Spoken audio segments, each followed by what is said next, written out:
सबसे पहले सर ने मुझे यहाँ पर कोचिंग में इंग्लिश पढ़ाई थी।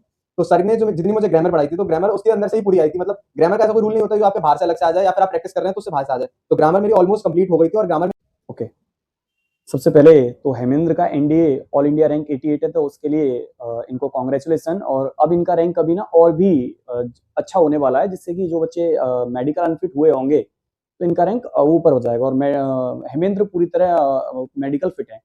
तो सबसे पहले हम हेमेंद्र से जानेंगे कि उन्होंने किस तरह अपनी तैयारी की। तो हेमेंद्र, आप ये बताएं कि आपकी किस तरह शुरुआती समय से कैसे आपने तैयारी की और कैसे आपने चीज़ों को देखा। अच्छा, आप इंग्लिश को किस नज़रिए से देखते हैं कि जितना आपने पढ़ा, जितना क्लास में आपको पढ़ाया गया, क्या वो सफिशिएंट था एनडीए के लिए या फिर नहीं? आप क्लियरली चीज़ों को बिल्कुल बताएं।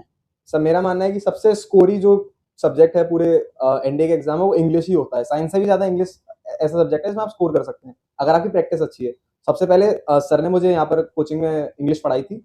तो सर ने जो जितनी मुझे ग्रामर पढ़ाई थी, तो ग्रामर उसके अंदर से ही पूरी आई थी। मतलब ग्रामर का ऐसा कोई रूल नहीं होता जो आपके बाहर से अलग से आ जाए या फिर आप प्रैक्टिस कर रहे हैं तो उससे बाहर से आ जाए। तो ग्रामर मेरी ऑलमोस्ट कंप्लीट हो गई थी और ग्रामर मेरी ऑलमोस्ट सही भी थी। मैंने क्योंकि 46 अटेम्प्ट किए थे 50 में से, तो मेरी ग्रामर ऑलमोस्ट कंप्लीट थी। जो 2 या 3 4 अटेम्प्ट नहीं हो पाए थे वो वोकैब का पार्ट था। और वोकैब भी जो सर ने मेरे को पढ़ाया था दैट वाज सफिशिएंट, क्योंकि उतना ज्यादा वोकैब फंसना जो पढ़ाया है सर ने वो भी बहुत बड़ी बात होती है, क्योंकि ऐसा आप किसी भी बुक से भी रेफर करेंगे तो इतनी ज्यादा वोकैब भी फंसे वो बड़ी बात नहीं है।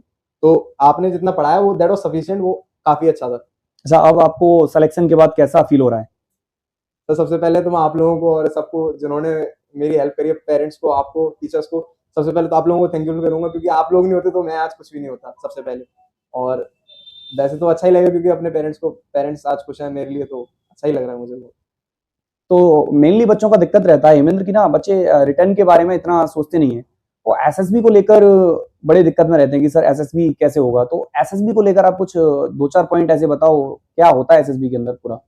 एसएसबी के अंदर जो प्रोसेस है, प्रोसेस समझने से अच्छा है मेरा मानना ये, क्योंकि जो एसएसआर वहां पर बैठे हुए हैं वो 20-20 साल से उनका एक ही काम है कि वो आपको एसएस कर रहे हैं। तो आप, मेरा मानना ये है कि आप उनको बेवकूफ तो नहीं बना सकते, क्योंकि उनके पास इतना एक्सपीरियंस है पहले से।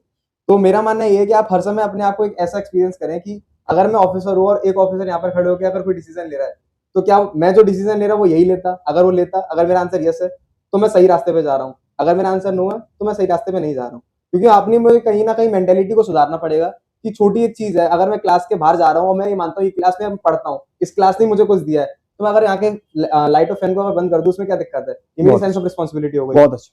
तो मुझे इस तरीके से छोटी छोटी चीजों पे ध्यान देना चाहिए, रादर देन कि मैं किसी प्रैक्टिस करूँ किसी उसकी और उस पर लग जाऊं कि हाँ भाई टीएटी अच्छी करनी है, डब्ल्यूएटी अच्छी करनी है। मैं अपने आप को सुधार लेता हूँ तो टेस्ट में तो अपने आप दिख ही जाएगा वो चीज। बहुत अच्छा, तो थैंक यू।